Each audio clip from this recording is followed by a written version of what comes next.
What is going on in my house? I screamed with all the strength my lungs could muster. My heart was pounding so hard, I felt like it would burst right out of my chest. Right in front of me, kneeling by the front door of my own home, were my son, Robert, and my daughter-in-law, Patty, with tools in their hands, trying to break the lock. A massive moving truck was parked right outside my front lawn, its back door open and some of my furniture already loaded inside. "Mom, you weren't supposed to be traveling for 2 weeks." Robert went completely pale, as if he had just seen a ghost. The tools fell from his hands with a metallic clatter that echoed in the afternoon silence. "Mother-in-law, we just wanted to—" Patty stammered, her eyes darting nervously between the truck and me, desperately searching for some believable excuse. But let me tell you how I got to this moment.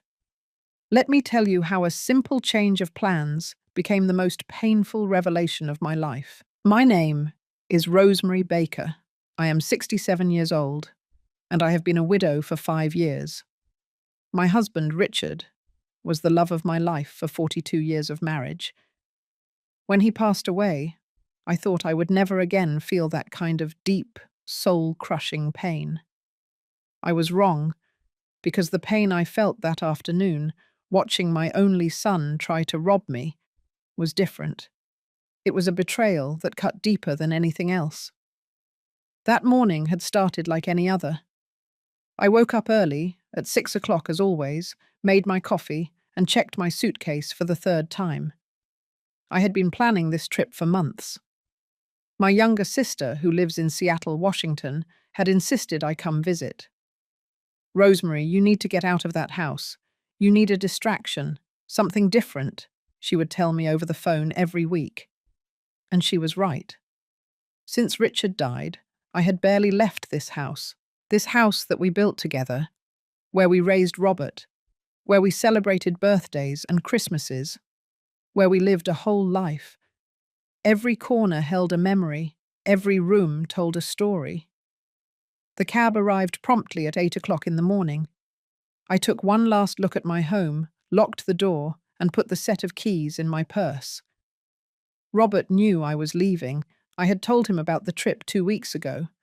He had even come to visit the day before to say goodbye and wish me a safe journey. Now I understand that visit had a completely different purpose. The airport in Newark, New Jersey was crowded as usual.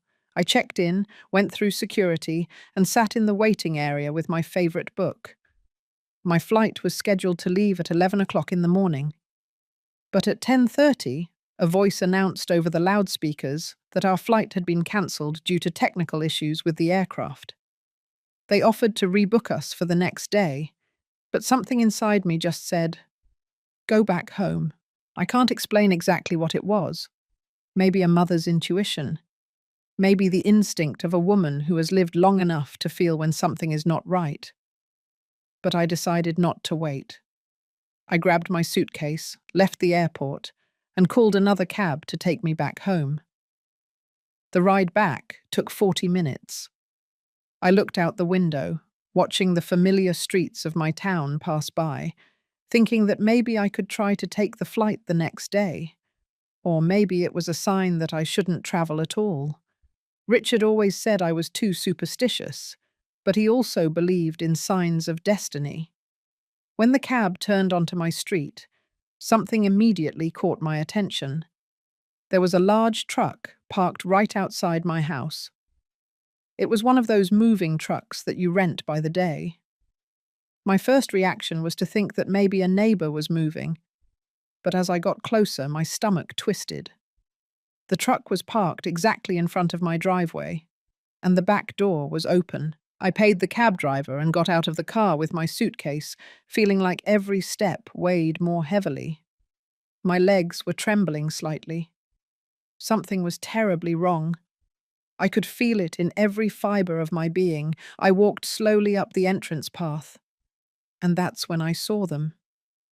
My son Robert, my only son, the child I raised, who I fed, who I hugged when he had nightmares, was kneeling at my door with a tool in his hand. and next to him, his wife Patty, holding a screwdriver, both completely focused on breaking the lock on my house. For a second, my mind couldn't process what I was seeing. I just stood there, paralyzed, observing a scene that looked straight out of a nightmare. Behind them, inside the truck, I could see some of my furniture. I recognized my antique side table, the one I had inherited from my mother. I recognized the dining room chairs that Richard and I bought on our 10th anniversary. It was then that I screamed, "What are you doing in my house?" Robert dropped the tools and stood up so fast he almost lost his balance. His face went from shock to panic in a matter of seconds. Patty stood frozen, the screwdriver still in her hand, her mouth opening and closing without making a sound. "Mom, you weren't supposed to be traveling for 2 weeks," Robert stammered, and I could see the sweat forming on his forehead even though it wasn't hot out. "My flight was cancelled," I said, my voice shaking from a mixture of shock, disbelief, and a rage that was starting to boil inside me. "But that doesn't answer my question. What the heck are you doing trying to break into my house?" "Mother-in-law, we just wanted to—" Patty tried to speak, but the words got stuck in her throat. "You just wanted what?" My voice went up an octave. "You just wanted to break in and rob me? You just wanted to take my things while I was gone?" I looked toward the truck again, more closely this time. It wasn't just my furniture. I could see boxes, bags, objects wrapped in blankets. How long had they been planning this? How long had they been waiting for me to leave to empty my house? "It's not what you think, Mum." Robert finally found his voice, although it sounded weak, pathetic. "We can explain it." "Then explain it," I said, crossing my arms over my chest, trying to control the trembling that ran through my entire body. "Explain to me why my own son is trying to force his way into my house. Explain to me why there's a moving truck full of my belongings.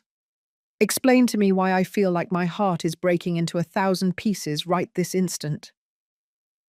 Robert looked at Patty, and in that exchange of glances, I could see everything I needed to know. They had planned this. It wasn't an impulse. It wasn't a misunderstanding. It was a deliberate, calculated plan, waiting for the perfect moment to execute it. "Mum, let me explain." Robert took a step toward me, but I instinctively backed away. That gesture, that small movement of rejection, seemed to hurt him more than any word. "Things have been tough for us lately." "Tough?" I repeated, my voice filled with disbelief. "And that gives you the right to steal from me?" "We're not stealing from you." Patty finally found her voice, though it sounded defensive, almost aggressive. "We're family. We thought you could help us." "Help you?" I let out a bitter laugh that I didn't even recognize as my own. "Help you by emptying my house while I'm gone? Without even asking me? Without my permission?" I walked toward the truck. I needed to see with my own eyes what else they had taken. With every step I took toward that vehicle, I felt like I was walking toward my own execution. I climbed up the back ramp and began to inspect the contents. My heart sank further with every object I recognized.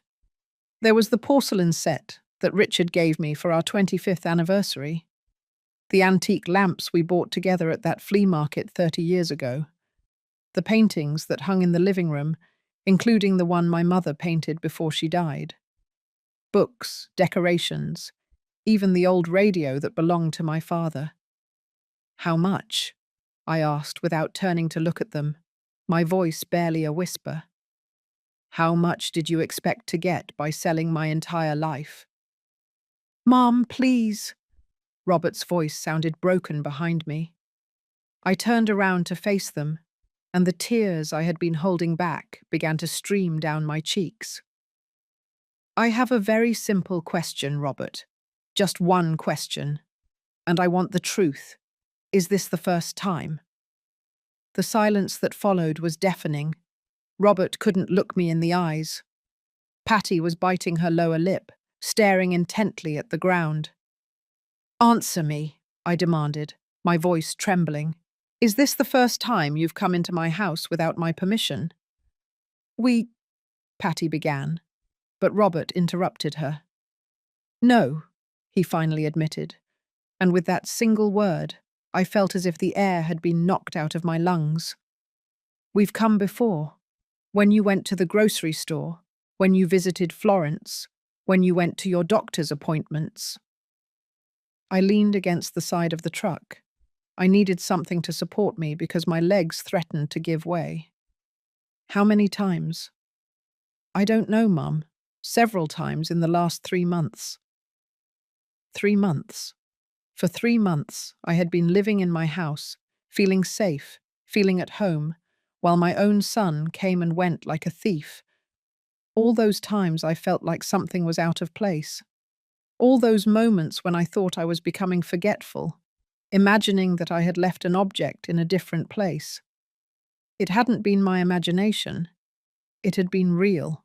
What have you taken? I asked, although I wasn't sure I wanted to know the answer. Before today, what other things did you take? Patty and Robert exchanged another glance, that silent communication of couples with shared secrets. Small things, Patty murmured. Things we thought you wouldn't notice right away. Like what? I insisted, feeling the rage bubbling up in my chest again. Some jewelry, Robert admitted in a barely audible voice. Some silver candlesticks. Some antique books we thought would have value. Every word was like a direct punch to my heart. My mother's jewelry, I whispered. The pearl earrings she left me before she died. The necklace she wore at her wedding. I thought I had lost them. I searched the whole house for weeks. We needed them, Mum. Robert tried to justify himself. We had debts. We had to pay. Then you should have asked me for help, I exploded, my voice echoing down the street. I am your mother, Robert. If you needed money, if you were in trouble, you could have told me.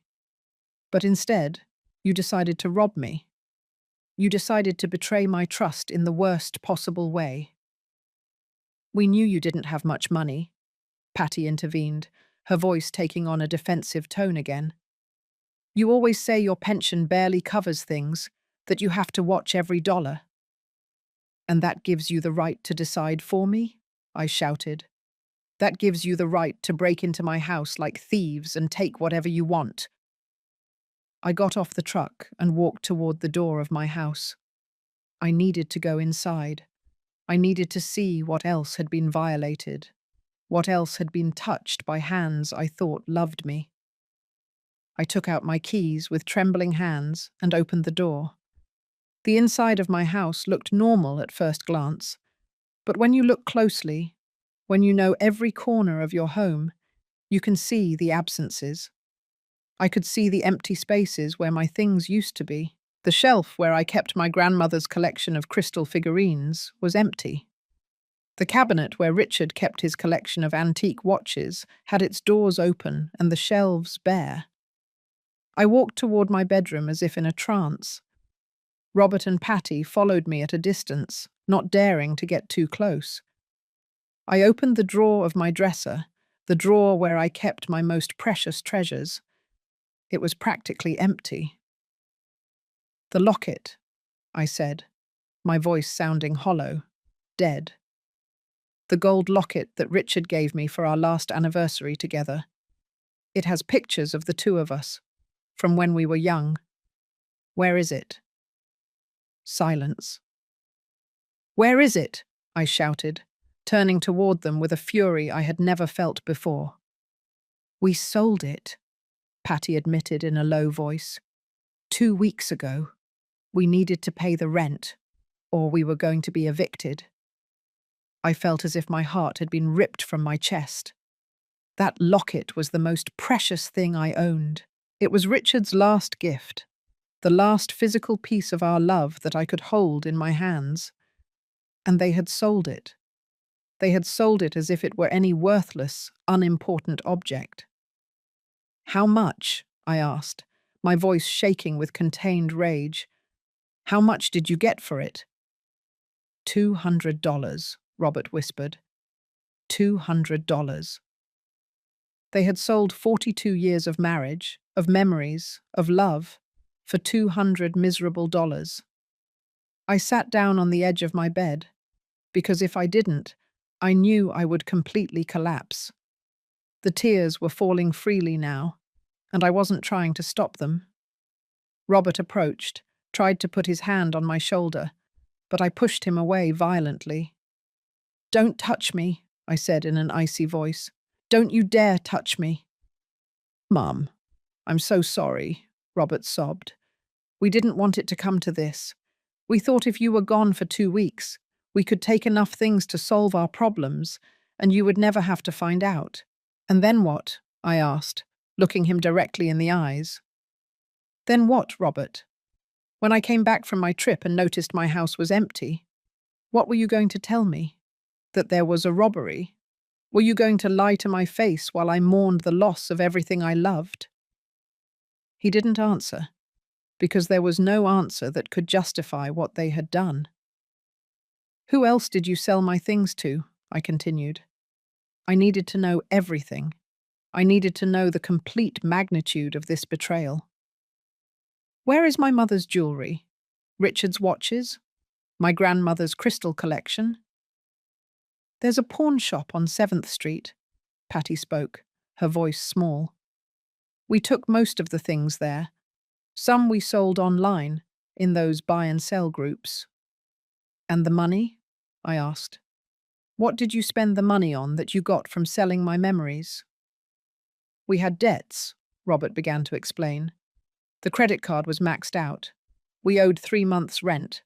The car was about to be repossessed. We had collectors calling us every day, threatening to sue us." "And you never thought to ask me for help?" I repeated, feeling how disbelief mixed with pain. "It never occurred to you to come to me, your mother, and tell me the truth?" Robert ran his hands over his face, and I could see that he was crying too. But his tears didn't move me like before. I could no longer feel compassion for someone who had violated my trust in such a profound and deliberate way. "We were ashamed," he finally admitted. "Ashamed to admit that we had failed, that we couldn't handle our own finances, that we were sinking in debt." "So you preferred to become thieves," I said bitterly. "You preferred to steal from a 67-year-old widow who lives alone on her pension. That was the best solution you could come up with." "You're not just an old woman," Patty intervened, and there was something in her tone that made me look at her more closely. "You own this house, a big house in a good neighborhood. You're worth a lot more than you think, Rosemary." Something about the way she said it chilled me to the bone. "What do you mean by that?" Patty looked at Robert, seeking permission or support. I wasn't sure. He shook his head slightly, but she seemed to ignore him. "This house is worth at least $300,000, Patty said, her words dropping like stones in the silence of the room. "Probably more. And you live here alone, in this huge house with all these empty rooms, while we can barely afford a one-bedroom apartment in the worst part of town." There it was, the complete truth, finally exposed. It wasn't just about the debts. It was about resentment. It was about greed. "So you thought I didn't deserve to live in my own house," I said slowly, processing the magnitude of what I was hearing. "You thought I had too much and you too little. It's not fair." Patty raised her voice, all pretense of remorse disappearing from her face. "We work 60 hours a week and can barely survive, while you sit here alone in this mansion." "This is not a mansion," I replied, my voice trembling. "It's the home that Richard and I built with 40 years of hard work. It's the house we paid for with every dollar we earned, sacrificing vacations, luxuries, everything you can imagine. This house is full of memories of an entire life. Memories don't pay the bills, Patty retorted coldly. Patty, Robert tried to silence her, but she continued. It's the truth, Robert. Your mother is sitting on a fortune while we drown. Why should she have all this when she doesn't even need it? I stood up, facing her directly. Who are you to decide what I need or don't need? Who gave you the right to judge my life? Someone has to tell the truth. Patty crossed her arms defiantly. Robert will never do it because he's too cowardly. But someone has to. You're watching us sink, while you have more than you could use in 2 lifetimes. And your solution was to rob me. My voice rose again.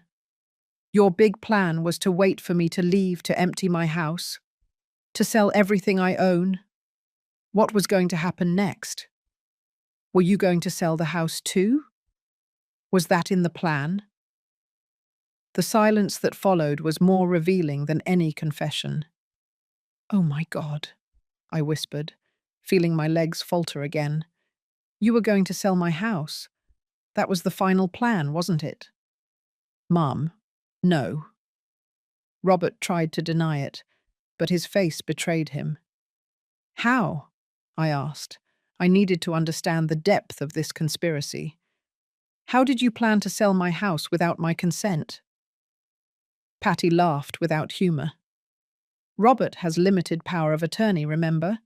You gave it to him 2 years ago when you had that surgery and needed someone to handle your affairs while you were recovering. I felt as if the ground opened up beneath my feet. It was true. After my hip surgery, I had given Robert a power of attorney so he could pay my bills and handle urgent matters while I was incapacitated. It was supposed to be temporary. It was supposed to help me. That power of attorney is limited and specific, I said, my mind working quickly despite the shock. It doesn't give you authority to sell my property. But with a corrupt enough lawyer and some falsified documents, Patty smiled maliciously, a lot can be done. Patty, shut up, Robert finally exploded.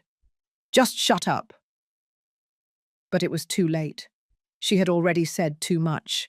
The complete plan was now exposed before me in all its horrible clarity. They didn't just want to steal my possessions.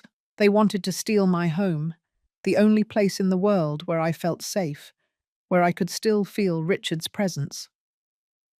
Get out, I said with a calm but firm voice. Get out of my house right now. Mum, please, let me explain. Robert tried to approach me again. There is nothing to explain, I interrupted him. I want you out of my house immediately, and I want you to return everything in that truck, now. We can't do that, Patty said coldly. Some of those things we already sold. They no longer exist. Then you will pay me for them, I said, surprising myself with the firmness in my voice. You will pay me every cent of the value of everything you stole, or I will call the police. You'll call the police on your own son? Patty laughed. Don't be ridiculous. You're too weak to do that. Try me. I looked directly into her eyes, and something in my expression must have scared her because she took a step back. Mum, please. Robert was openly sobbing now. We don't want to end up like this. We're family. Family doesn't steal from each other, I replied, feeling every word tear me apart inside. Family doesn't conspire to take everything from one of their own. What you did is not what a family does. It's what strangers, criminals, do. I took out my cell phone from my pocket with trembling hands. Robert saw the gesture and turned even paler. Who are you going to call? He asked fearfully. First, I'm going to call Florence, I said, referring to my neighbour and best friend. She is a witness. I need someone else here to see what you've done. Then I'm going to call a locksmith, because I'm changing all the locks on this house today. And after that, I'm going to call my lawyer. Mum, you can't do this, Robert was pleading now. You'll ruin us. If you call the police, I'll have a record. I won't be able to get a job. You'll destroy us. You destroyed yourselves, I replied, dialing Florence's number. I did nothing except be foolish enough to trust my own son. The phone rang twice before Florence answered. Rosemary, I thought you were on the plane. Florence, I need you to come to my house immediately, I said, my voice breaking slightly. Something has happened. I need a witness. I'm on my way, she replied without asking questions, and I could hear the sound of a door closing on the other end of the line. Florence lived 3 houses down. She'll be here in minutes. I hung up the phone and looked at Robert and Patty. You have 2 options. You can stay here and wait for Florence to arrive, and then we'll call the police together. Or you can start putting everything back into the house from that truck right now. And maybe, just maybe, I will consider not pressing charges. This is blackmail, Patty spat the words. I didn't correct her. This is justice. This is giving you a chance you don't deserve, a chance that I never had when you decided to turn my home into your personal store. Robert looked at the truck parked outside. Then he looked at me. And finally he looked at Patty. I could see the conflict on his face, the internal battle between the son he once was and the man he had become. Okay, Robert finally gave in, his voice barely a defeated whisper. We'll return everything. What? Patty looked at him with disbelief. Robert, you can't be serious. We need that money. We need those things. Enough, Patty. Robert ran his hands over his face, looking exhausted and defeated. This went too far, much farther than it should have gone. I can't believe you're giving up like this. Patty looked at him with contempt. I knew you were weak, but this… I'm not weak, Robert interrupted her, his voice taking on a tone I had never heard before. I'm a thief. I'm someone who betrayed his own mother. That's not strong, Patty. That's being a coward. For the first time since I arrived, I saw some genuine remorse in my son's eyes. But it was too late. The damage was done. The trust was broken. And I wasn't sure it could ever be repaired. Start unloading the things from the truck, I ordered, crossing my arms. Everything, down to the last object. Robert nodded and walked out of the house. Patty followed him, but not before giving me a look filled with pure resentment. I stood in my bedroom, looking at the empty drawer where my most precious treasures used to be, feeling a void in my chest that I knew no returned object could fill.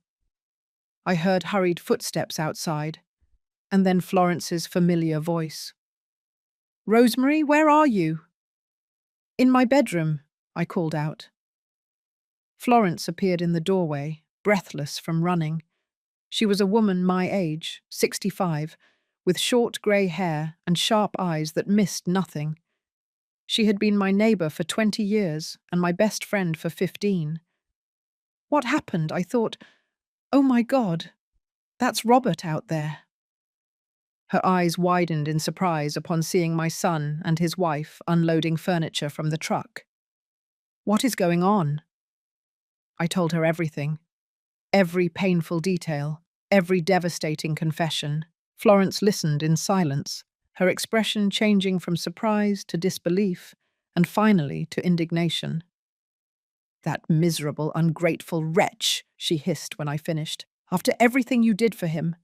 I don't know what to do, Florence, I admitted, feeling the tears threaten to return.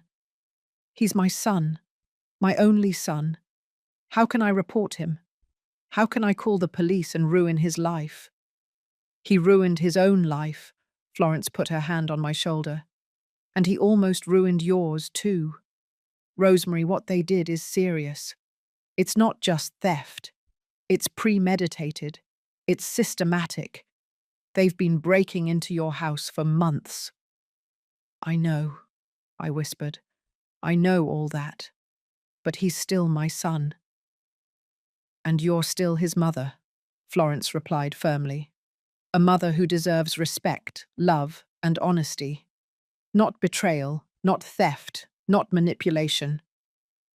We went downstairs together and walked out to the front of the house.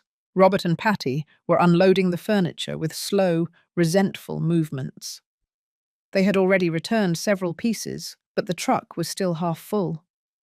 "How much more is there?" I asked. "A lot," Robert replied without looking me in the eyes. "It took us all morning to load it."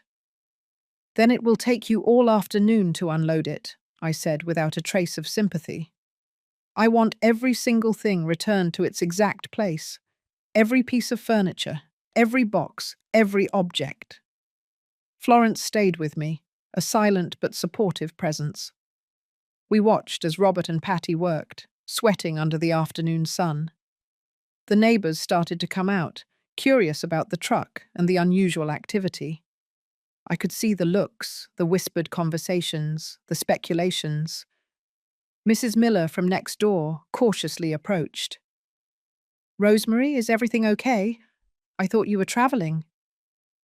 "The trip was cancelled," I replied briefly, not wanting to go into detail. "Oh, what a shame. Well, if you need anything." She let the offer hang in the air before retreating, clearly sensing that there was more to the story, but not daring to ask directly. 2 hours passed. The sun was beginning to set on the horizon when the truck was finally empty. I went inside the house to inspect, with Florence following close behind me.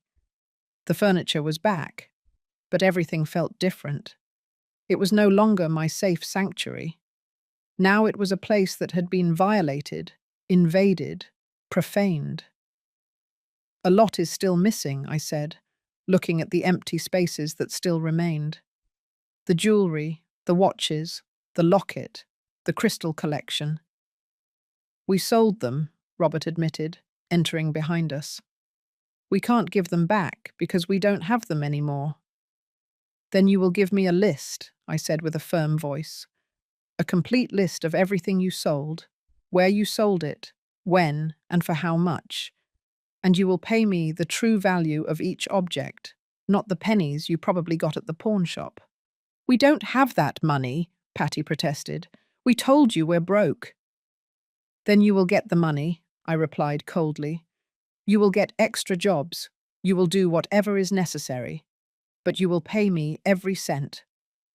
"And if we can't?" Patty challenged me. "Then I will press charges," I said simply. "I have a witness now." I pointed to Florence. "I have evidence of attempted breaking and entering. I have your confession recorded." I lifted my cell phone and watched as both of them paled upon realizing that I had been recording the entire conversation since Florence arrived. "That's cheating," Patty accused. "No, Patty," Florence intervened with an icy voice. "That's smart. It's protecting yourself from people who clearly have no scruples." Robert sank onto the sofa, looking completely defeated. "How long do we have?" "You have 1 month," I decided in the moment. 1 month to get the money and return the value of everything you stole. If not, I will go to the police with everything I have." "1 month is not enough," Patty protested. "The debts we have total more than $15,000, and that's not counting what we owe you." "That is not my problem," I said, and every word hurt, because I knew I was closing a door, possibly forever. "You had 3 months to steal from me. You have 1 month to compensate me." "You're cruel," Patty spat the words. I didn't correct her. "I'm fair, something you clearly don't understand." I took out my phone again and dialed another number. This time it was the locksmith I had used before when I lost my keys some years ago. "Hello, this is Rosemary Baker. I need to change all the locks on my house, all of them. Can you come today? It's urgent." The locksmith said he could be there in 1 hour. I hung up and looked at Robert and Patty. You have 1 hour before the locksmith arrives, I said. After that, you will not be able to enter this house ever again without my explicit permission. Mum, please. Robert stood up, approaching me with his hands outstretched in supplication. Don't do this. I'm still your son. A son who stole from me, I replied, feeling my heart break with every word. A son who conspired to take away my home. A son who sold the last gift from my deceased husband for $200 miserable. I was desperate, Robert sobbed. I didn't know what else to do. You could have asked me for help, I repeated for the umpteenth time. You could have come to me with the truth. Yes, I don't have much money, but I would have sold some things myself. I would have gotten a loan. I would have done something. But you took that option away from me. You took away the right then to decide about my own life, about my own possessions. I'm sorry. Robert was openly crying now. I'm so sorry, Mum. I don't know what I was thinking. You were thinking about yourself, I said sadly. Only about yourself. Florence took my arm gently. Rosemary, why don't you sit down? You've had a terrible day. I can supervise until the locksmith arrives. I nodded, feeling suddenly exhausted. The entire weight of the day, of the shock, of the betrayal, fell over me like a giant wave. I sat down in my favorite armchair, the one Richard and I bought together so many years ago, and closed my eyes. I listened to Florence speaking with Robert and Patty in a low but firm voice, making it clear that she would stay there until they left. I listened to the sound of traffic outside, the birds singing in the garden trees, all those everyday sounds that suddenly seemed to belong to another life, to another world where my son was not a thief. When I opened my eyes, the locksmith had already arrived. He was a middle-aged man named Jimenez, who had worked on my house before. He greeted me with a kind smile that faded when he saw my expression and the tense atmosphere in the room. Mrs. Baker, you told me it was urgent, he commented, looking cautiously at Robert and Patty, who were sitting silently at the other end of the room. Yes, I need you to change all the locks, I confirmed, standing up with effort. The front door, the back door, the garage door, all of them. All of them? Jimenez asked, surprised. That's going to cost around $400 with labor. It doesn't matter, I said without hesitation. Do it. I watched Robert wince at the mention of the money. $400 that I would have to spend because I could no longer trust my own son. $400 to feel safe in my own house. Jimenez began working on the front door. The sound of his tools filled the uncomfortable silence that had settled in the house. Florence made coffee in the kitchen without asking permission and brought me a cup with 2 spoons of sugar, just the way I liked it. Drink, she ordered softly. You've had a tremendous shock. I took the cup with trembling hands and drank. The hot liquid comforted me a little, although nothing could truly warm the coldness I felt in my heart. Robert approached again, moving with the caution of someone approaching a wounded animal. Mum, he said. About that power of attorney Patty mentioned. I'll revoke it tomorrow morning. I interrupted him before he could continue. I will go with my lawyer and make sure you don't have any kind of legal authority over my affairs. None. Mum, please, it wasn't my intention to misuse it, he tried to explain. It was Patty who suggested we could. Don't blame your wife, I cut him off again. You made the decision. You entered my house. You stole my things. You sold your father's locket. Those were your decisions, Robert. Yours. But she pressured me, he insisted. She kept saying you were selfish, that you had too much while we suffered. She convinced me that we were doing the right thing. And you believed her? I asked with disbelief. Did you really believe that stealing from your widowed mother was the right thing to do? Robert didn't answer. but his silence was answer enough. Patty stood up abruptly. I'm not going to stand here and listen to you blame me for everything. Robert is an adult. He made his own decisions. You're right, I agreed, surprising her. He is an adult who made terrible decisions. But you encouraged him, you manipulated him, you pushed him to betray his own mother. I didn't manipulate him, Patty protested. I just opened his eyes to reality. The reality that his mother lives like a queen while her son can barely pay the rent. Like a queen, I repeated, feeling the rage bubbling up in my chest again. I live like a queen.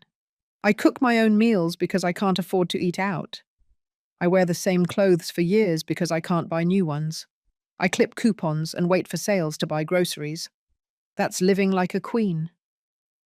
You have a $300,000 house, Patty retorted. A house that I paid for over 30 years with the sweat of my brow and my husband's, I replied with a trembling voice. A house that I am not going to sell or mortgage because it is the only thing I have left of my life with Richard. It is my home, my sanctuary, my refuge. It's a wasted investment, Patty said coldly. Maybe for you, I said. For me, it's my life. Jimenez finished with the first lock and began with the back door. Every sound of his work was like a nail in the coffin of my relationship with my son. Every new lock was one more barrier between us. And what happens now? Robert asked in a small voice. You just cut us out of your life. I don't know, I admitted honestly. I need time. I need space. I need to process all of this. Time until when? He insisted. A week? A month? A year? I don't know, Robert, I repeated, feeling the weariness down to my bones. I don't have the answers right now. I just know that I can't look at you without feeling this betrayal that is consuming me inside. We're your family, Cha, he said desperately. And you treated me worse than a stranger, I replied. You treated me like a target, like a source of easy money, not like a mother, not like a person. Florence reappeared with more coffee, this time also bringing some water for me. Rosemary, do you want them to leave now? I can ask them to wait outside while the locksmith finishes. I looked at Robert and Patty. My son looked destroyed, his eyes red and swollen from crying so much. Patty looked resentful but defeated, knowing she had lost this battle. Part of me wanted to throw them out immediately, never to see them again. But another part, the part that was still a mother despite everything, wanted to hug him and tell him that everything would be okay. But I couldn't do that. Not yet. Maybe never. They can stay until the locksmith finishes, I finally decided. But after that, I want you to leave. And don't come back without calling first. If you show up here unannounced, I will call the police. You would call the police on your own son? Robert asked with disbelief. After today, I no longer know what you are capable of, I replied with brutal honesty. So yes, I would call the police if necessary to protect myself. Those words seemed to hit him harder than anything else I had said. He sank back onto the sofa, his head in his hands, sobbing silently. Jimenez worked for another hour. He changed 3 locks in total and handed me a complete set of new keys. He also offered to install additional security deadbolts, but I declined. I had spent enough money for one day. Mrs. Baker, if you ever need to change the locks again or have any security issues, don't hesitate to call me, Jimenez said when he finished, putting away his tools. He gave me his card and a compassionate look that suggested he had understood more of the situation than I would have liked. I paid him in cash, money I had saved for emergencies. I never imagined that an emergency would be protecting myself from my own son. After Jimenez left, I turned to Robert and Patty. It's time for you to go.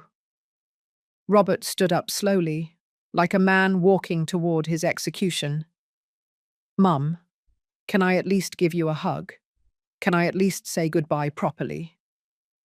I looked at my son, the child I had raised, the baby I had held in my arms, the teenager I had helped with homework, the young man I had watched marry with hope and love. And I felt nothing, a void where there used to be unconditional love. "No," I said simply. "Right now I can't bear for you to touch me." I saw the pain in his eyes, and a small, cruel part of me was glad. I wanted him to feel even a fraction of the pain I was feeling. "I understand," Robert whispered. "Mum, I'm sorry. I'm sorry for everything. I know those words mean nothing now, but I'm saying them anyway." "You're right," I said with a hollow voice. "They mean nothing." Patty didn't say anything. She simply grabbed her purse and walked toward the door. Robert followed her after one last look at me, a look full of regret and despair. "Remember what I told you before you leave. You have 1 month. 1 month to get the money and return what you stole from me. If not, I will go to the police with everything. The recording, Florence's testimony, everything." "We'll get it," Robert promised, although his voice lacked conviction. And then they left. I heard the sound of their footsteps fading away, the engine of the moving truck starting, the vehicle driving away down the street. And then, for the first time, all the day there was silence. Florence closed the door and slid the deadbolt of the new lock. The sound was definitive, final. "Rosemary," she said softly, coming to sit next to me. "You're okay?" "No," I admitted. And finally, I allowed the tears to flow freely. "I am not okay at all." Florence hugged me while I cried. I cried for the lost innocence, for the broken trust, for the relationship that might never be repaired. I cried for the son I thought I had, and for the man he had truly become. I cried for Richard, wishing he were here, wishing he could tell me what to do. "Let it all out," Florence murmured, stroking my hair like a mother would. "Cry all you need to. You've earned it." I don't know how long we stayed like that. The sun had completely set when I finally pulled away from her, my eyes swollen and my throat sore from sobbing so much. Florence brought me a tissue and a glass of cold water. "Thank you," I whispered, drinking the water slowly. "Thank you for being here. I don't know what I would have done without you." "You don't have to thank me," Florence replied firmly. "That's what friends do. True friends." That word, true, resonated in my mind. True friends. True family. What did those words really mean? I had thought family was sacred, that blood was thicker than water, that a son would always be a son. But today had taught me that family could betray you as deeply as any stranger, maybe more deeply because you trusted them in a way you would never trust anyone else. "You need to eat something," Florence said, getting up from the sofa. "I bet you haven't eaten all day." She was right. My last meal had been breakfast that morning a lifetime ago, but the idea of eating made my stomach turn. "I'm not hungry," I protested weakly. "I don't care." Florence was already in the kitchen, opening the refrigerator. "You're going to eat, even if I have to shove it in your mouth myself. You've had a tremendous shock, and you need to keep up your strength." She prepared me a simple sandwich and a hot soup she found in the pantry. She forced me to eat while she sat across from me, watching me like a hawk. Every bite was difficult to swallow, but I did it because I knew she was right. I needed to maintain my strength for what would come next. "So now what?" Florence asked when I finished eating. "What's your plan?" "Tomorrow I'll go see my lawyer," I said. having thought about this during the last few minutes. I need to revoke that power of attorney immediately. After that, I need to make a complete inventory of everything they stole from me and estimate its real value. I can help you with that, Florence offered. I have a good memory for details. I remember a lot of the things you had. Thank you, I said, feeling a wave of gratitude toward this woman who had shown up without asking questions, who had stayed by my side throughout the horrible day. I also need to decide if I'm really going to press charges if they don't pay me. You have doubts? Florence asked with surprise. He's my son, Florence, I sighed. I know what he did. I know he has no excuse. But he's still my son. How do I send my own son to jail? You wouldn't be sending him, Florence replied gently but firmly. He sent himself with his actions. You're just protecting your rights, your property, your safety. I know it in my head, I admitted, but my heart says he's my baby, the child I raised, who I fed, who I cared for when he was sick. That child grew up, Florence said softly. And the man he became made decisions that have consequences. You can't protect him from the consequences of his own actions forever, Rosemary. Sometimes love means letting people face what they've done. Her words made sense, but that didn't make them any easier to accept. Florence stayed with me late that night. We went through every room of the house together, making notes of what had been returned and what was still missing. The list of lost objects was devastating. My mother's jewelry, valued at least $5,000. Richard's antique watches, which had been appraised at $3,000 a few years ago. My grandmother's crystal collection, irreplaceable but probably valued at about $2,000. And the locket, my precious locket, which was priceless to me but which they had sold for $200 miserable. You're looking at a debt of at least $15,000, Florence calculated, reviewing our notes. And that's being conservative with the estimates. Some of these things could be worth much more. They will never have that money, I said with certainty. They already said they have debts of $15,000. How are they going to get another $15,000 in 1 month? Then you will go to the police, Florence said simply, as if it were the most obvious thing in the world. Then I will go to the police, I repeated, tasting the words in my mouth. They sounded strange, wrong, as if I were speaking a foreign language. That night, after Florence finally went home, I stayed awake for hours. The house felt different. Every creak made me jump. Every shadow seemed threatening. This place, which had been my sanctuary for decades, now felt like a violated, unsafe space. I got up and checked all the locks 3 times, then 4 times, then 5. I knew it was irrational, that the locks were new and secure, that Robert and Patty no longer had keys. But I couldn't stop.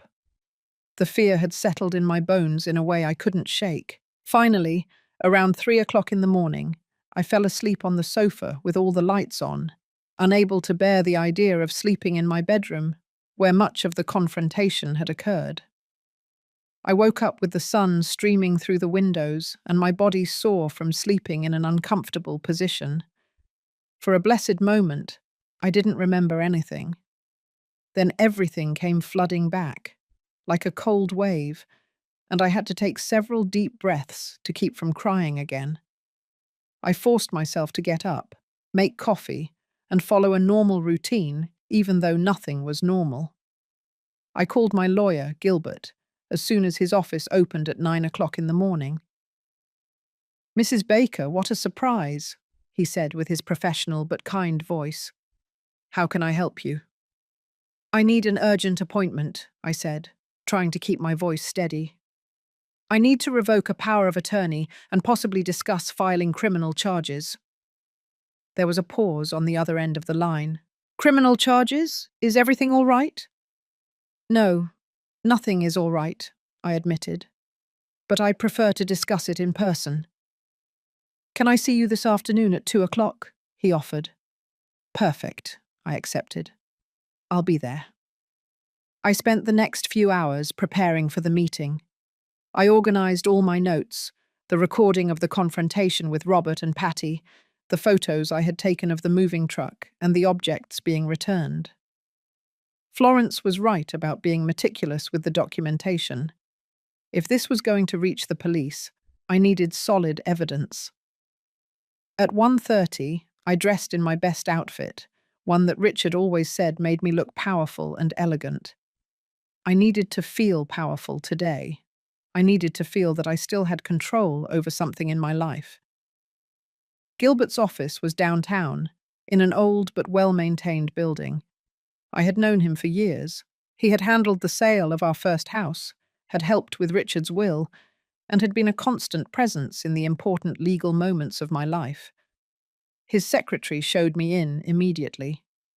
Gilbert stood up from his desk when I entered, and his worried expression told me that something in my appearance revealed the trauma I had experienced. "Mrs. Baker, please sit down," he said, pointing to a comfortable chair across from his desk. Are you all right?" "No," I said honestly, sitting down. "I'm not all right, but I need your help to sort this out." And then I told him everything, every painful detail of that horrible day. Gilbert listened without interrupting, taking occasional notes, his expression becoming more serious with each revelation. "This is serious, Mrs. Baker," he said when I finished. "Very serious. We're talking about theft, possible document forgery, conspiracy. Your son could face years in prison." "I know," I whispered. "Why do you think I'm so distraught?" "I understand your conflict," Gilbert said with compassion. "He's your son, but you also need to protect yourself. First, we will revoke that power of attorney immediately. I can prepare the documents today." "Thank you," I said with relief. "Second, we need to decide about the criminal charges," he continued. "You have solid evidence. The recording, your neighbour's testimony, the facts are clear. But once you file the charges, there's no turning back. The legal process will take its course." "I gave them 1 month," I explained. 1 month to return the value of what they stole. Gilbert nodded thoughtfully, folding his hands on his desk. 1 month is reasonable, considering the circumstances. But we need to formalize this. It can't just be a verbal agreement.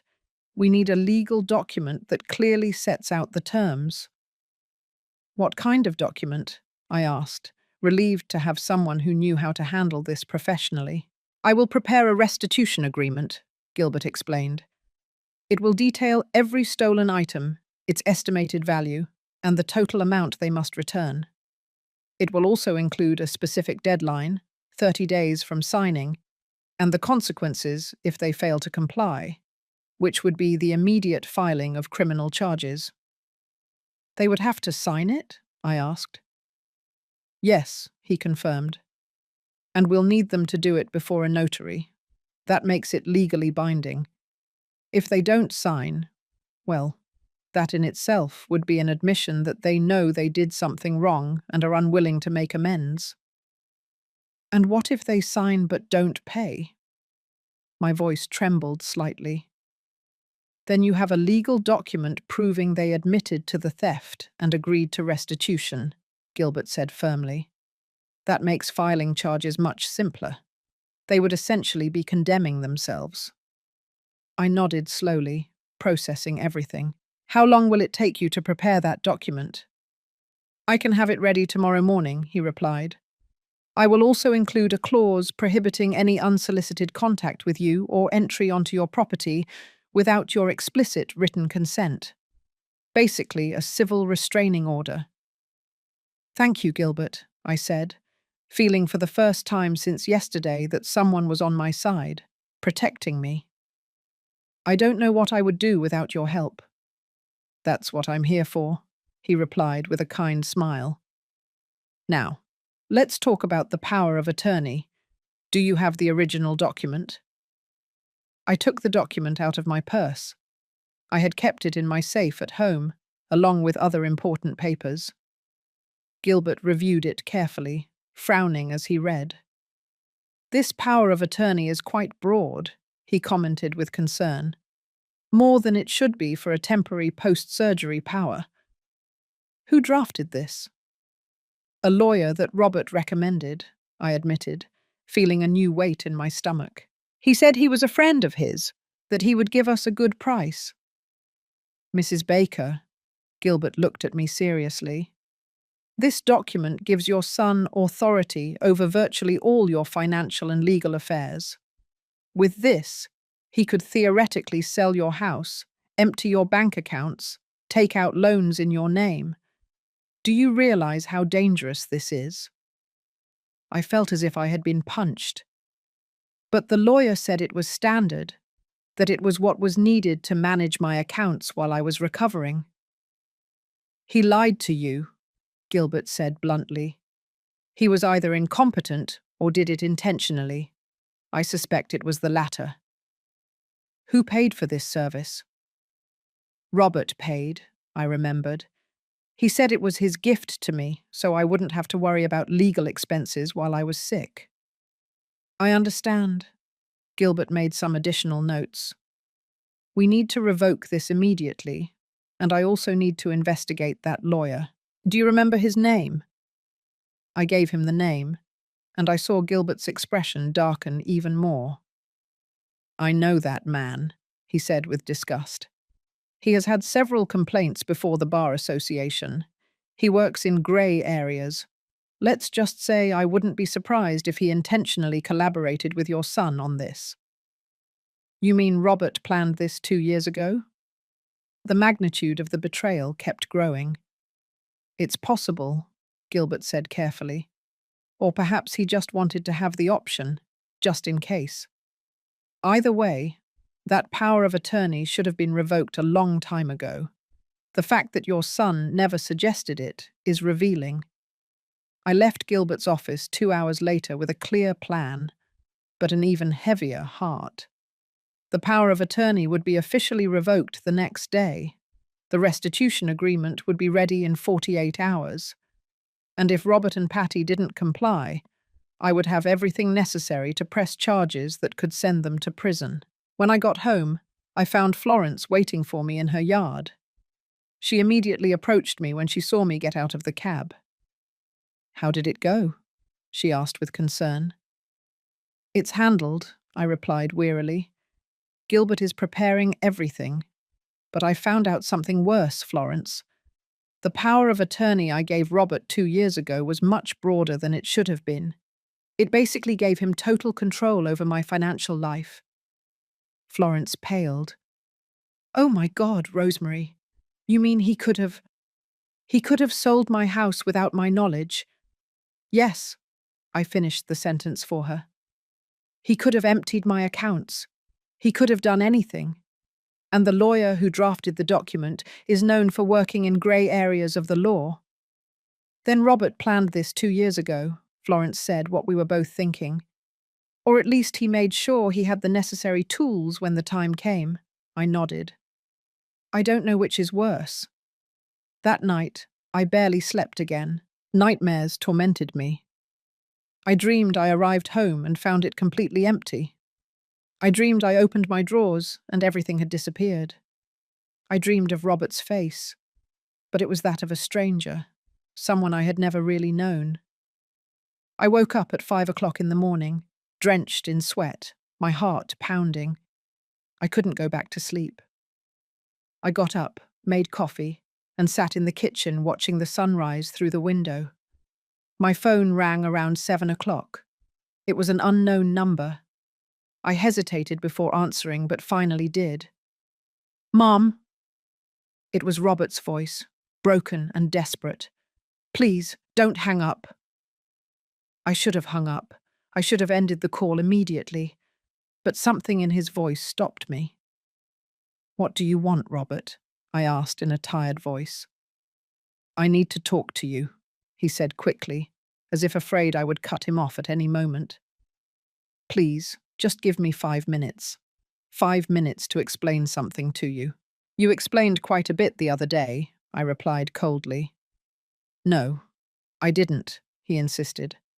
There are things I didn't tell you. Things you need to know. More lies? I asked bitterly. No, the truth. His voice broke. The whole truth. The truth I should have told you months ago.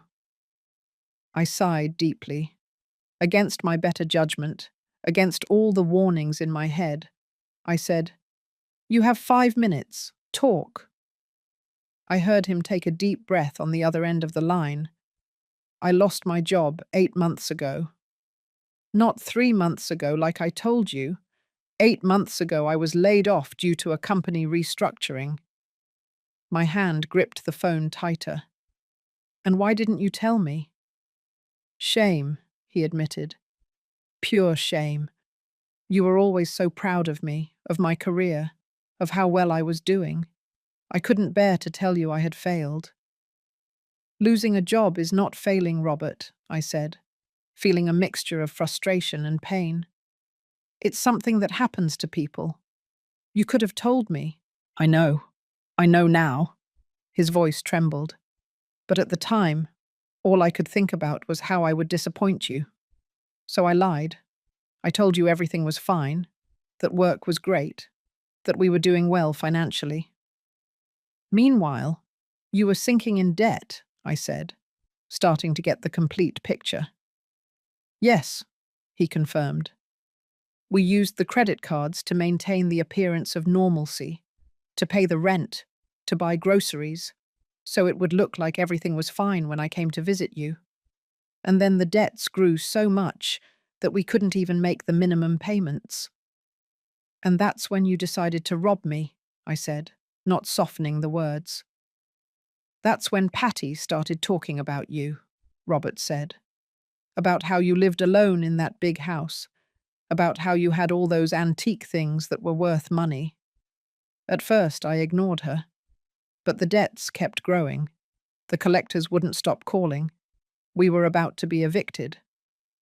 And then you decided your mother was the easy solution, I finished for him. It wasn't like that, he protested weakly. Or maybe it was. I don't know anymore, Mum. My head was so confused. I was so desperate. Patty kept saying we would just take a few things, things you wouldn't notice right away, just enough to get out of the hole. And the locket, I asked, my voice breaking. Was that just enough to get out of the hole? Silence on the other end of the line. Then, in a barely audible voice, we needed to pay the rent, or we were going to be thrown out on the street that very day. The locket was the most valuable thing we could find quickly. Mum, I am so sorry. If I could go back in time. But you can't, I interrupted him.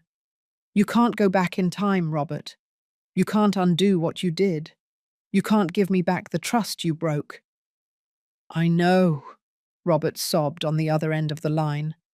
I know, and it's killing me. Every time I close my eyes, I see your face, that expression when you discovered us. I had never seen so much pain in your eyes, Mum, and to know that I caused that pain. Why are you calling me Robert? I asked, interrupting his monologue of self-pity. What do you really want? I want you to know that Patty and I are separating, he said. And those words took me completely by surprise. What? Was all I could say. After we left your house the other day, we had a terrible fight, he explained. The worst of our marriage. I told her we never should have done what we did, that it was unforgivable. She said I was weak, that I was pathetic for feeling guilty. She said you had more than you needed, and that there was nothing wrong with taking what was due to us. Due to you? I repeated with disbelief. Nothing in my house was due to you, Robert. Nothing in my house belonged to you. Exactly what I told her, he continued. And she insisted that we were family, that family shares everything, that your house practically should be ours too. That's when I realized something terrible, Mum. What? I asked, though I wasn't sure I wanted to know the answer. That she never really loved me. His voice completely broke. She loved me for what I could give her, for the security I provided, for the future possibilities. And when I lost my job and could no longer maintain that image, she started looking for other ways to get what she wanted. And I was stupid and desperate enough to go along with it. I felt a strange mixture of emotions. Part of me wanted to comfort my son, tell him everything would be okay. But another part, the part that was still bleeding from the betrayal, remained cold and distant. That doesn't excuse what you did, I finally said carefully. Patty may have suggested the idea, but you made the decision. You entered my house. You took my things. You sold your father's locket. You're right, he admitted. And I'm going to make things right, Mum. I got a job yesterday. It's not much. Just a warehouse job, night shift. But it pays $11 an hour. And I also got a second job during the day at a gas station. Between the two jobs, I can make about $2,500 a month. I did quick mental calculations. That's not enough to pay $15,000 in 1 month. I know, he said with frustration. I've been thinking about it non-stop. I'm trying to sell my car. I could get about $5,000 for it. And I have some things I can sell. My computer, my guitar, anything of value. And Patty, I asked, is she contributing to this? She left, he said simply. She packed her things last night and went to live with her sister. She said if I was foolish enough to ruin our lives over a selfish old woman, then she didn't want to be part of it. The phrase, selfish old woman, hit me like a slap. That's how she saw me. That's how she had probably seen me for years, only I had been too blind to notice. So you're alone, I observed. Yes, he confirmed. But maybe that's what I need. Maybe I've needed to be alone for a long time to discover who I really am, without someone else telling me what to think or what to do. Robert, I appreciate you calling me and telling me all this, I said carefully. But that doesn't change the situation. My lawyer is preparing a restitution agreement. You will have to sign it before a notary. And if you can't pay the full amount in 1 month, I will have to press charges. I understand, he said with a resigned voice. And I accept it. Whatever you decide to do, Mum, I accept it. I deserve it. It's not about what you deserve, I replied, feeling the weariness in every word. It's about protecting myself, ensuring that this never happens again. It will never happen again, he promised vehemently. I swear it on Dad's memory. I will never do anything like that again. The mention of Richard cut through me like a knife. Don't swear on your father, I said with a trembling voice. Don't bring that man into this. He would be devastated if he knew what you did. I know, Robert sobbed. And that's what hurts the most, knowing that I disappointed not only my mother, but also my father's memory. We ended the call shortly after. There wasn't much more to say. Robert promised to be available to sign the agreement when it was ready. I promised nothing. I couldn't promise forgiveness. I couldn't promise a repaired relationship. I could only promise that I would think about everything he had said. 2 days later, Gilbert called me to say that the agreement was ready. Robert came to his office that afternoon, looking haggard and exhausted. He had deep bags under his eyes, as if he hadn't slept in days. He had lost weight. His clothes were loose on him. "Hi, Mum," he said when he saw me, his voice barely a whisper. "Robert," I replied with a brief nod. Gilbert had us sit down and explained the terms of the agreement. Robert listened in silence, nodding occasionally. When Gilbert finished, Robert signed without asking questions, without trying to negotiate. His signature trembled slightly on the paper.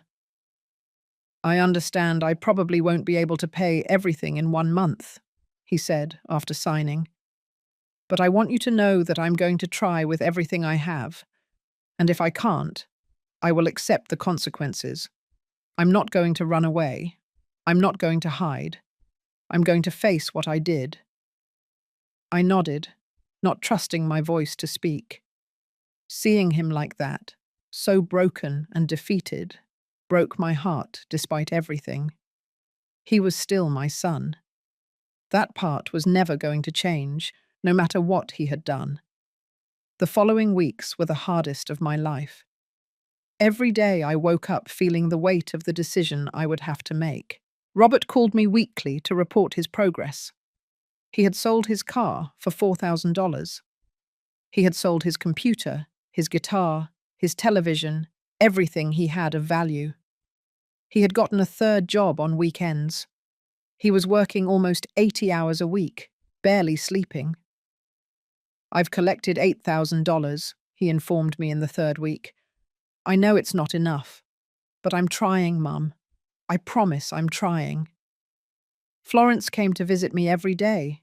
She brought me food, forced me to go for walks, and kept me sane.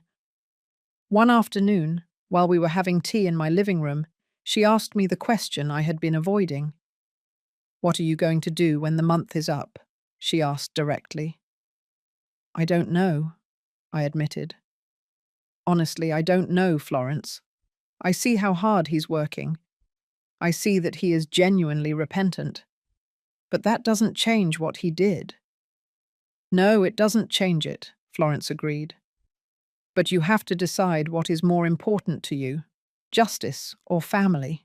"Why can't I have both?" I asked with frustration. "Maybe you can," Florence said thoughtfully, "but probably not in the way you expect. Justice doesn't always come from the courts, Rosemary. Sometimes it comes in other ways." Her words gave me a lot to think about. I spent the nights awake, wrestling with my conscience. I thought about Richard. What would he advise me to do? He had always been softer than me, more forgiving, but he had also been firm about boundaries and consequences. 1 week before the deadline expired, Robert appeared at my door. He had called first, asking permission to visit. When I opened the door, I barely recognized him. He had lost at least 15 pounds. His face was gaunt, with deep lines of fatigue and stress. "Come in," I said, stepping aside. He entered cautiously, like a frightened animal. He sat down on the edge of the sofa, his hands clasped between his knees. "I have $10,000, he said without preamble. "I know it's not enough. I'm missing 5,000. I've tried everything, Mum. I've worked until I thought I would collapse. I've sold everything I owned. I even tried to get a loan, but without a stable job and with my credit history ruined, no bank would give me anything." "Robert," I began, but he raised his hand. "Let me finish, please," he pleaded. "I know the agreement says that if I don't pay the full amount, you will press charges. And I understand that. I accept it. But before you do, I need to tell you something." "I'm listening," I said softly. "These last 30 days have been the worst of my life," he began, his voice trembling. "But they have also been the most revealing. Working all those jobs, living alone, having time to think about what I did, about who I had become. I realized something, Mum." "What?" I asked. "I realized that I lost my way a long time ago," Robert continued, tears running down his cheeks. "Dad died, and I didn't know how to handle it. Instead of talking to you, instead of processing my pain, I just buried it. I focused on work, on pretending everything was fine, on being the strong man I thought I should be." I felt my own throat close up. We hadn't really talked about Richard's death, not the way we should have. We had both suffered in silence, each trying to protect the other. And then I met Patty, he continued, and she was so confident, so determined. She made me feel like I could be strong again. But what I was really doing was letting someone else make decisions for me, letting someone else tell me who I should be. Robert, we all make mistakes in relationships, I said softly. That doesn't justify. I know, he interrupted me. I'm not trying to justify anything. I'm just trying to explain how I got to the point where I thought stealing from my own mother was an acceptable option. I had lost my moral compass, Mom. I had lost sight of who I really was. He wiped his tears with the back of his hand, a gesture so familiar from when he was a child that I felt a sharp pain in my chest. These 30 days of working non-stop, living with almost nothing, facing what I did, it was like waking up from a nightmare, he said. And I realized something else. I realized that what I regret most is not that you discovered me. It's that I did it in the first place.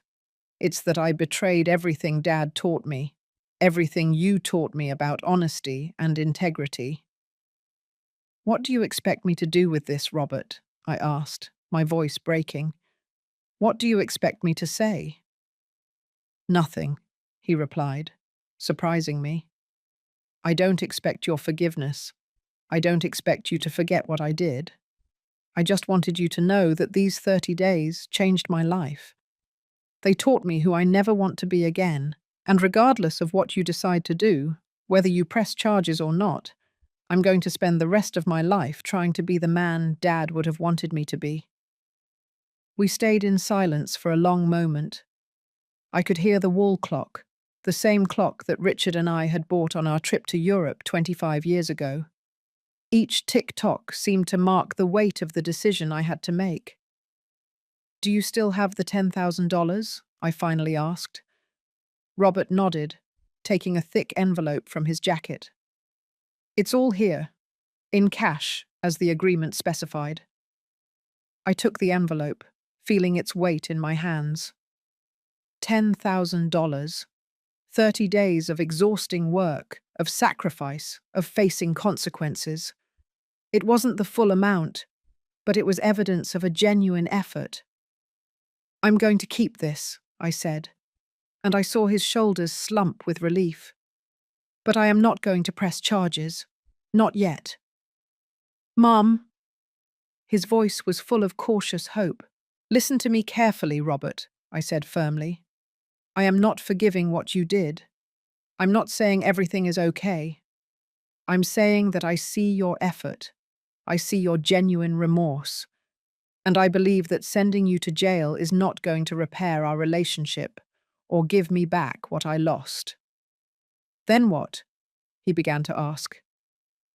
The remaining $5,000, I continued. You will pay it back with time. With time? He asked, confused. Once a month, I explained, an idea forming as I spoke. You will come to my house. You will help me with the things I need, repairs, yard work, whatever it is.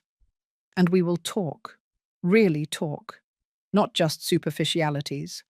We will talk about your father, about your pain, about how to rebuild trust. I saw the surprise on his face. You're giving me another chance.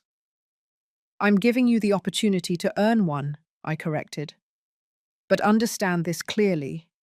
The locks remain changed. You will not have keys to this house ever again. If you want to visit me, you will call first. If I need help, I will call you. But you will never enter my house uninvited again. Understood? Understood. He nodded vigorously.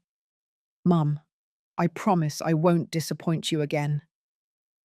I hope so, I said, feeling the weight of years fall off my shoulders. Because this is your last chance, Robert.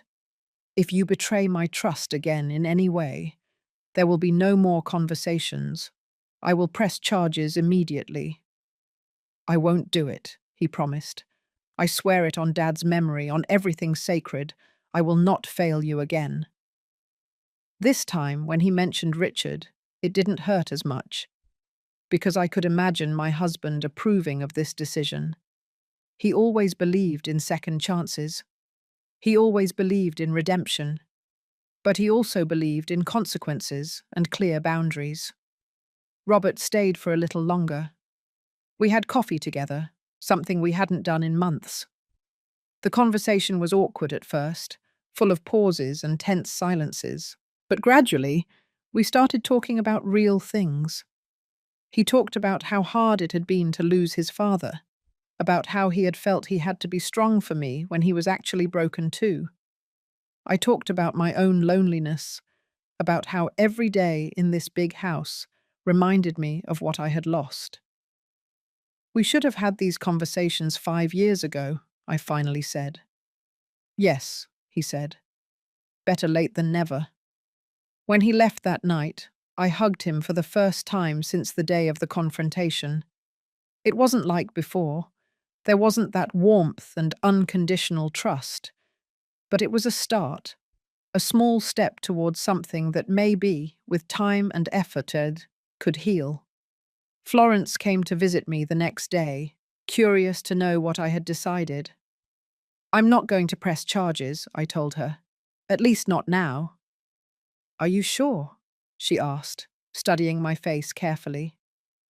No, I admitted honestly. I'm not sure of anything, but I am sure that sending my son to jail won't give me back what I lost. It won't give me back Richard's locket. It won't give me back the trust. It would only add more pain to an already painful situation. You're stronger than you think, Florence said, taking my hand. And wiser. I don't feel wise, I sighed. I feel tired.